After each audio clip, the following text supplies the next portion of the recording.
Shalom, salam sejahtera yang diberkati oleh Tuhan dimanapun Anda berada. Senang sekali rasanya kita boleh bertemu kembali dalam pembahasan pelajaran firman Tuhan melalui pelajaran sekolah Sabat. Kita sudah tiba dalam pelajaran yang keempat yang berjudul dosa di dalam jemaat. Pelajaran ini tentu sekali sangat menarik. Oleh karena apa? Rasul Paulus adalah rasul yang begitu luar biasa melayani pekerjaan Tuhan. Khususnya disoroti di dalam jemaat yang ada di Korintus. Mari kita lihat, apakah dosa di dalam jemaat yang ada di Korintus. Namun sebelum kita menjawab pertanyaan ini, saya ingin membawa pikiran kita kepada ayat hafalan dalam satu minggu ini. Dalam 1 Korintus pasal 6 ayat 19 dan 20. Firman Tuhan berbunyi demikian. Atau tidak tahukah kamu bahwa tubuhmu adalah bait Roh Kudus yang diam di dalam kamu. Roh Kudus yang kamu peroleh dari Allah. Dan bahwa kamu bukan milik kamu sendiri. Sebab kamu telah dibeli dan harganya telah lunas dibayar. Karena itu muliakanlah Allah dengan tubuhmu. Menarik sekali. Ayat yang begitu sering kita dengarkan. Namun kita perlu mendalami lebih dalam. Apakah tujuan daripada ayat ini? Akan terjawab di sepanjang pelajaran kita untuk minggu ini tentunya. Baik, kita masuk kepada pertanyaan yang sangat penting. Dosa apa yang ada di jemaat yang ada di Korintus? Berbicara mengenai jemaat yang di Korintus, ada begitu banyak dosa. Salah satu adalah dosa perpecahan kalau kita baca dalam 1 Korintus pasal yang pertama sampai pasal yang keempat. Yang kedua adalah dosa percabulan. Demikian juga tuntutan hukum, pelacuran, pernikahan, dan banyak lagi dosa-dosa yang lain. Kalau kita lihat di sana, begitu banyak. Namun dalam minggu ini, Rasul Paulus mengajak kita untuk memikirkan dosa yang satu ini. Nah, dosa yang satu ini, inilah yang akan kita fokuskan.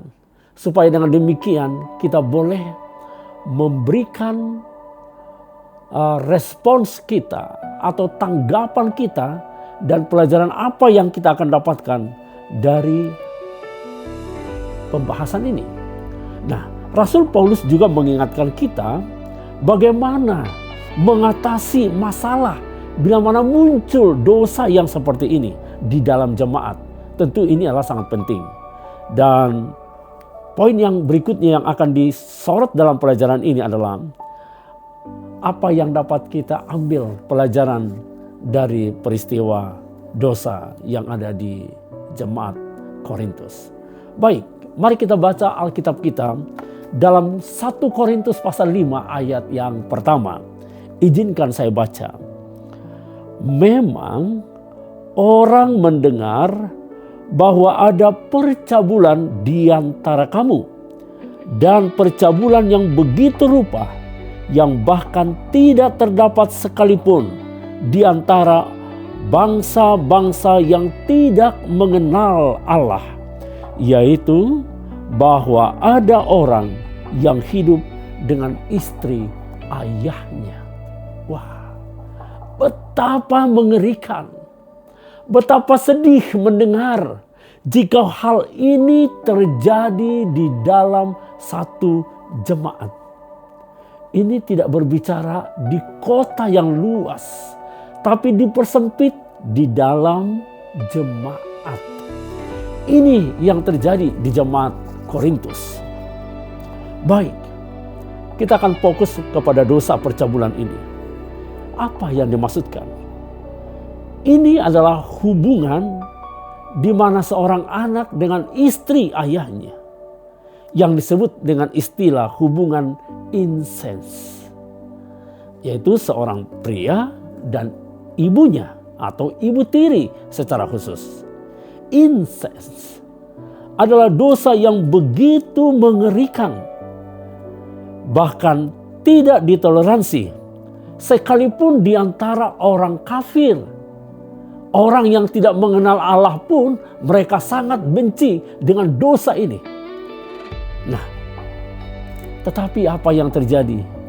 Di jemaat Korintus, dosa ini ditoleransi. Seharusnya orang berduka, tapi di jemaat ini mereka toleransi. Nah, kita coba lihat di dalam ayat yang kedua. Sekalipun demikian, kamu sombong.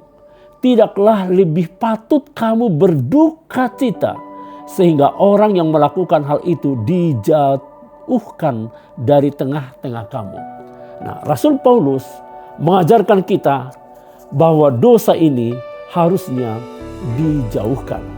Nah, coba kita lihat apa yang kita akan lakukan bila mana terjadi hal ini ada di jemaat kita. Nah, Rasul Paulus memberikan kepada kita solusi, yaitu doa dan kasih. Ini sangat penting. Nah, maka bila mana ada orang yang melakukan dosa percabulan, maka Alkitab katakan dalam 1 Korintus pasal 5 ayat 2, hendaklah disingkirkan dari tengah-tengah kamu. Wah, luar biasa. Yang kedua, serahkanlah kepada iblis dalam 1 Korintus 5 ayat 5. Jadi bila mana ada orang melakukan dosa, maka Rasul Paulus memberikan solusi, yaitu diserahkan kepada iblis. Sangat mengerikan sekali. Nah, apa artinya diserahkan kepada iblis? Biarkan dia menuai buah dari ketidakpatuhannya. Di dalam Bible Commentary, Andrews Bible Commentary, disebutkan demikian.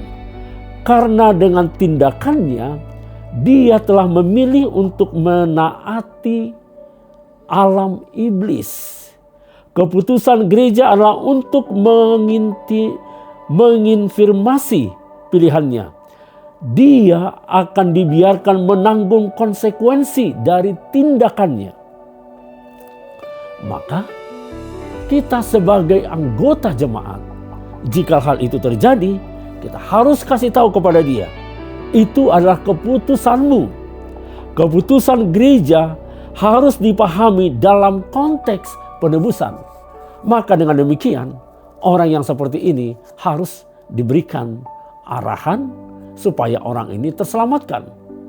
Yang berikutnya, yang ketiga, maka orang yang melakukan percabulan janganlah bergaul dengan mereka. Dalam 1 Korintus pasal 5 ayat 9 dan 11. Dan yang keempat adalah rohnya diselamatkan. Ini penting. Dalam 1 Korintus 5 ayat 5.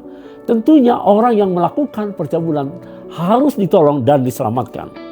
Nah, itulah sebabnya disebutkan disiplin haruslah memulihkan orang yang berdosa.